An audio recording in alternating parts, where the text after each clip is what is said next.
2019 na problema or kaso or issue na ipasok dito sa impeachment ni VP Sara. Ganyan po kalupit. O, sige po, pag-usapan natin. Huwag tayong pumayag na someone like Director Matibag would do that. He could have not announced it and investigated. Imbestigahan mo, tingin mo may mali, imbestigahan mo. But it is unfair to me and unfair to the court that kung kailan siya patatawag siya sa Monday, intimidate mo ako, hindi kita tatanungin sa Monday dahil mag-a-announce ka na iimbestigahan mo. Tapos sasabihin mo may insertion, tapos sasabihin mo hindi liquidated, Director, hindi mo kami natibag. So wag mo try itibagin tong representation na to o itong impeachment court. Alam nyo, ito po ang problema natin ngayon dito sa impeachment. Actually, hindi lang po to sa impeachment. Ito po ay sa buong plano ng gobyerno. Takutan po ang nangyayari. Iisipin po ninyo na ipasok yung 2019 na issue ngayon. Ako naniniwala ako ng buong puso ko, walang kasalanan si Cayetano. Yung timing po ang problema, di ba? Ipapatawag si Matibag, tapos bigla na lang magsasalita to si Matibag na paiimbestigahan. Tingnan nyo pong mabuti, si Marcoleta nakakulong, si Defensor nakakulong, si Jinggoy nakakulong. At ang isusunod, si Cayetano. Si Cayetano, si Robin at si Sara ikukulong. Hindi na po malayong mangyari yan. Ganyan po katindi, ganyan po kasalbahe, ganyan po kademonyo tong gobyerno natin. Gusto niyang imbestigahan? Timing lang? Timing? Ngayon lang? Naisip mo lang? Nangyari noong 2019 dahil ipatapatawag ka sa Senado? Aba, matindi talaga to si Matibag. Ipapatawag sa Martes. Dapat nga sa lalong madaling panahon to si Matibag. Kaya lang umuurong. At may sagot ba dyan si Matibag? Nako, yes, sa paglilinaw nga ni NBI Director Matibag, hindi naman siya nakikipagbangayan kay Senator Judge Alan Peter Cayetano. Hindi rin daw totoo na basta inungkat lang nila itong issue na to. Basta ang alam lang daw nila, ang nakarating na impormasyon sa kanila, ay yung gaya ng sabi ko nga sa iyo, yung di umano'y mga irregularidad sa pondong ginamit at infrastrukturang pinatayo para sa 2019 SEA Games. At sa katunayan, Jiggy, nagbuo na nga raw ng task force ng NBI para imbestigahan yan. Narito naman ang bahagi ng pahayag ni NBI Director Matibag. Unang-una, hindi naman ako nakikipagbangayan sa kanya. I'm always respectful to everybody, especially to the member of the Senate. It so happens siguro na siya involved dito, no? At tayo naman, ang record naman ng NBI, we'll always go where the evidence will lead us. Nako, mali yun. Sabi niya, hindi naman po ako nakikipagbangayan kay Cayetano. Plastic ka, plastic. Hindi ka nga nakikipagbangayan. Pero kakasuhan mo, style mo bulok. Hahalungkatin mo yung 2019, di ba? Na nagkataon lang na involved daw si Cayetano. Pambihira. Sabi mo, kung saan patungo ang ebidensya doon ka pupunta. Kung totoo yan, edi sana. Iniimbestigahan mo flood control. Pambihira, SEA Games? Alam mo, naging tore to si Matibag eh. Okay lang si tore. Pero ito abogado. Saan napunto utak nito sa talampakan? Pupuntahan mo kung saan pupunta ang ebidensya? Hindi naman ginagawa mo isa't kalahating tanga mga Pilipino. Saknuknukan ng ebidensya sa flood control. Ayaw mong puntahan. Nuknukan ng ebidensya laban sa pamilyang Marcos, Bongbong, Sandro, Tambaluslos. Ayaw mong imbestigahan. Anong iimbestigahan mo 2019? Kulang na lang waling-waling imbestigahan mo, di ba? Of course, hindi mo babastusing harap-harapan si Cayetano. Ang balita ko nga, gusto kang i-contempt. Paano? Siyempre, pag na-contempt ka, yari. Ano magagawa mo? Diyan ka. Diyan ka sa kasuhan. Diyan kayo magaling eh. Pag hindi kaya ng batas, sa kasuhan kayo. Kung ano-ano hahalughagin nyo. Animal. May anong pananaw naman dito ng ibang senator judges? Agad ding tumayo kanina sa impeachment court ang kapatid ni Senator Alan Cayetano na si Senator Pia Cayetano dahil para sa kanya, nakakabahala daw yung mga statements na ganito na pag-aanunsyo ng pag-iimbestiga sa isang senator judge. Malinaw daw kasi na tila ang intensyon ayon kay Senator Pia Cayetano ay guluhin o i-distract si Senator Alan Cayetano sa kanyang nagiging performance sa impeachment court. Gayong isa na nga lang daw si Senator Alan Cayetano sa dalawang natitirang abogado sa minority bloc. So para kay Senator Pia Cayetano, hindi karapat-dapat na may mga ganitong tila pananakot daw na ginagawa sa mga senator judge at ini-encourage nga rin niya yung kanyang mga kasamahan sa impeachment court na huwag pumayag na gawin ito sa kanila na takot-takutin daw sila ng isang witness. Pakinggan natin ang pahayag ni Senator Pia Cayetano. So you want to distract him. So ako na lang ang tatayo dito. Yung ba intention? Because it is clearly the intention. The fact that he has to stand up, he could do it quietly. Go ahead. Anong purpose niya? Nagyayabang siya? What's the purpose? Is he trying to intimidate us not to ask him tough questions when he is our resource person next week? I do not know. But those statements, those actions are not acceptable. Possibly contemptible. Di tayo tanga. O so paano? Sabihin ko ngayon sa kanya, manda ka sa akin ngayon pagdating mo. Ganun ba? Gaganti na lang ako. Hindi ako ganun. Kilala niyo ako. For how many years ako tumayo dito? Hindi ako nanggaganti. Alam nyo, dapat talaga i-contempt ito si Matibag. Sa akin lang wala naman tayong kapangyarihan. Pero ito ay hindi kabastusan lamang kay Cayetano. Ang tanga mo na lang. Sobrang katangahan mo. Kung iisipin mo na yung SEA Games 2019 bigla-bigla na lang iimbestigahan at maniniwala ka dun.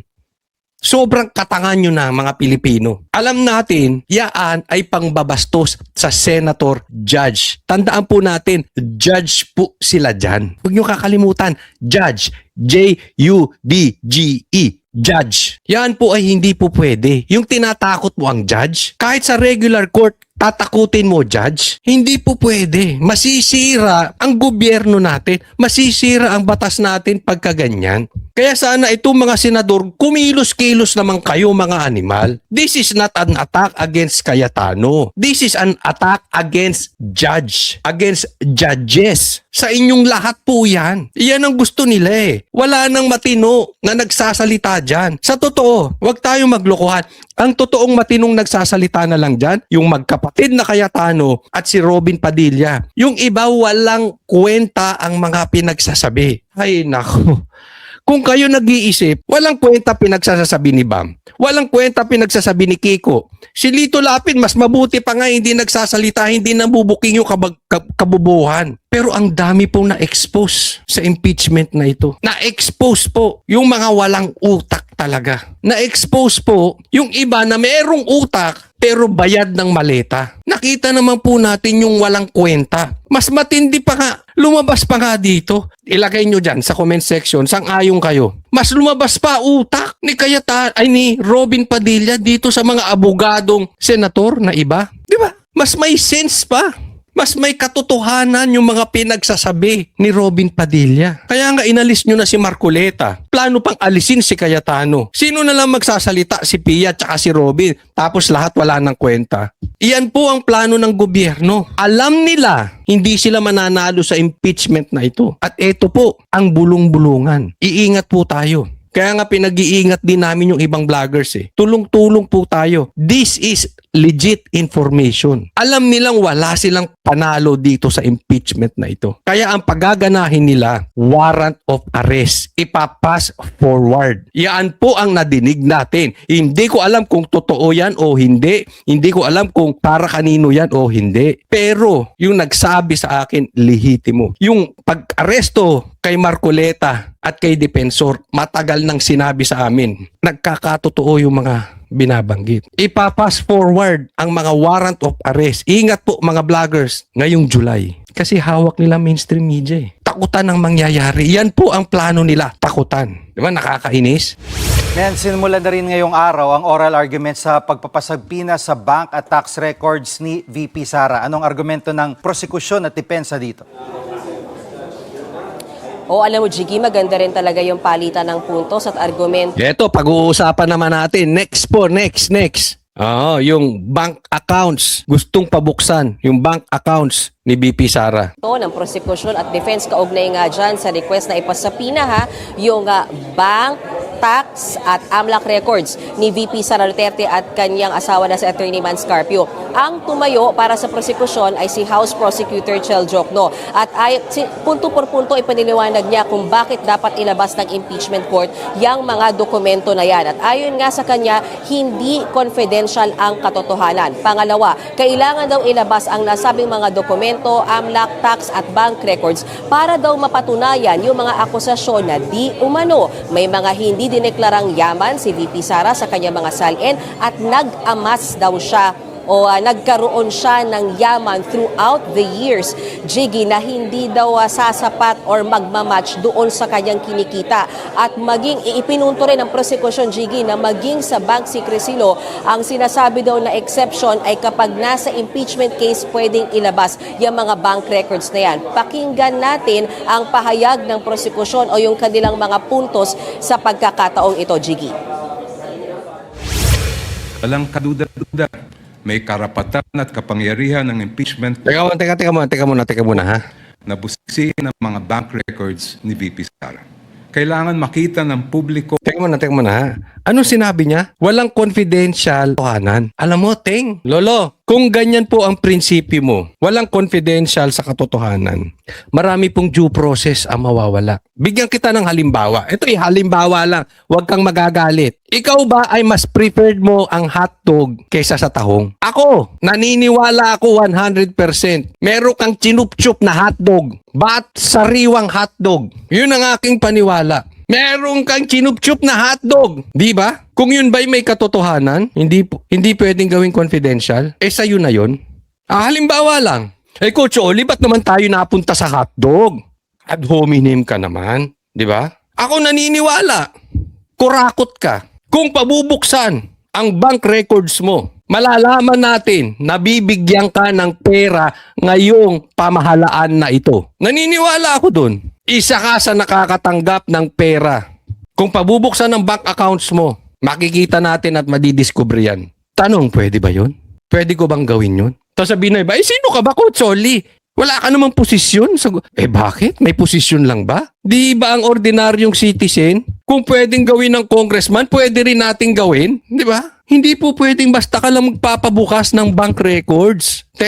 Girl, hindi po pwede yun. Gusto mo pabuksan natin na cellphone mo? Magkakaalaman ilang hotdog ang kinain mo. Pwede ba yun? Pwede ba yun basta paniniwala ko? That is fishing expedition. Ako, halimbawa, ang nag-aakusa, ako magbibigay ng ebidensya. Hindi po pwedeng mangingisda ako ng ebidensya galing sa cellphone mo. Halimbawa lang yun ha. Ngayon kung totoong chumuchup-chup ka ng hotdog, wala na ako ron. Nakikita nyo yung ibig sabihin? Pero ito hindi po joke. Ako naniniwala na bibigyan ng pera to. Paniwala ko yun eh. Opinion ko yun.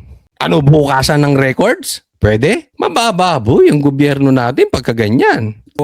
at ng mga senator judge ang tunay na kulay ng vice-presidente at larawan ng kanyang buong pagkatao bilang isang lingkod bayan. If she amassed staggering amounts of unexplained wealth while she was a vice mayor and mayor, doesn't that say a lot about her unfitness? Bakit pati vice mayor isasali nyo? Pinai-impeach nyo bilang vice president, pati vice mayor siya isasali. Tingnan nyo kung paano nawawala na sa batas tong mga ito. Di ba sinasabi? Hindi mo pwedeng suwayin ang batas dahil lang may impeachment. Hindi ka pwedeng basta magpabukas.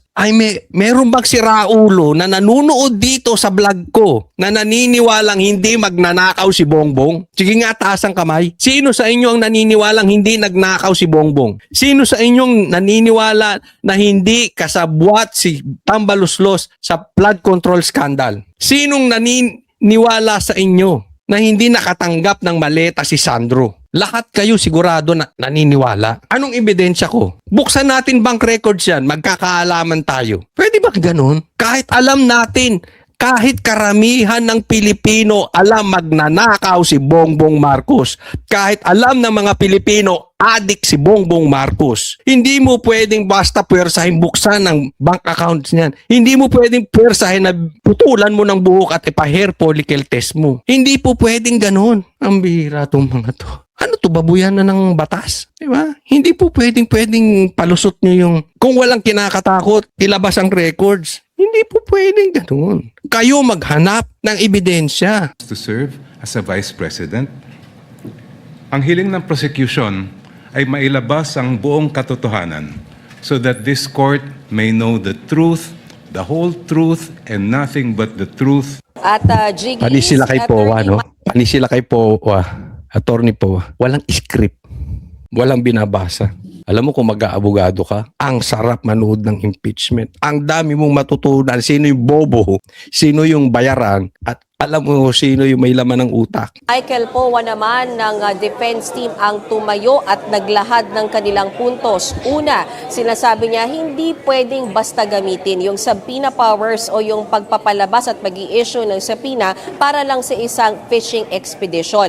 Kung baga, ang sinasabi ni Attorney Michael Powa, hindi daw pwedeng gawing tradisyon yung mag-aakusa ka ngayon tsaka ka nalang maghahanap ng pruweba. Tila ganun daw kasi yung nangyayari na puro akusasyon sa bise pero wala naman daw naka-attach na matibay na dokumento. At kung yung prosekusyon, binring up nila yung bank secrecy law na merong exemption dyan, pwedeng ilabas yan.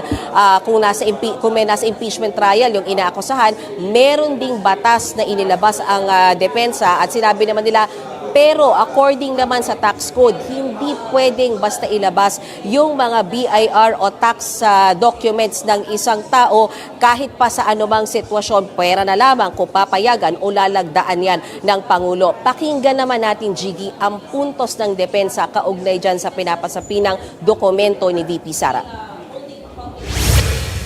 Impeachment is not a magic word or a magic wand that one can just wave to transform an illegal act into a legal act, to transform unlawful access to lawful access. Yung mismo, hindi po pwedeng dahil may impeachment, yung illegal pwede nang gawing legal. Bastusan, bully kayo, Bongbong Marcos, bully. That is not what the Constitution contemplates. In our legal system, it is not permitted to accuse now and then just look for proof later on. That is not how due process works.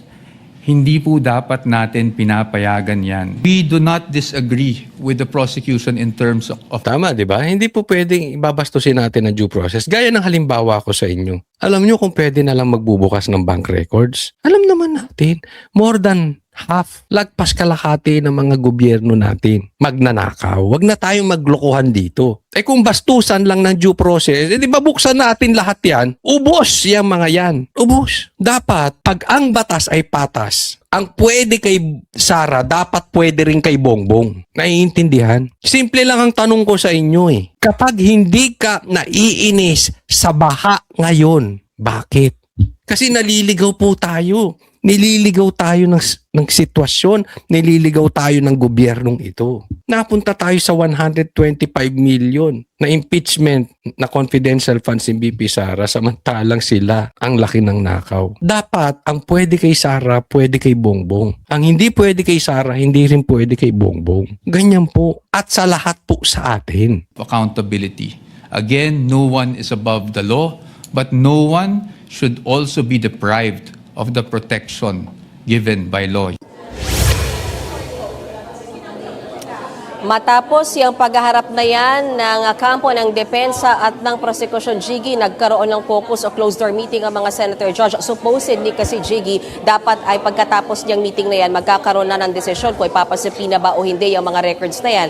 Pero paglabas ng mga senador, pasado alas 5 ngayong hapon, ay sinabi ni Presiding Officer Senator Judge Cheese Escudero na napagkasunduan nila na sa Lunes na lamang sila magbibigay ng desisyon para mas mapag-aralan pa ng mga senator judge yung kada puntos na inilabas ng prosekusyon at depensa at bibigyan sila ng pagkakataon ng mga senator judge na magtanong both sa prosecution at defense camps before they arrive into the decision whether to subpoena or not those records.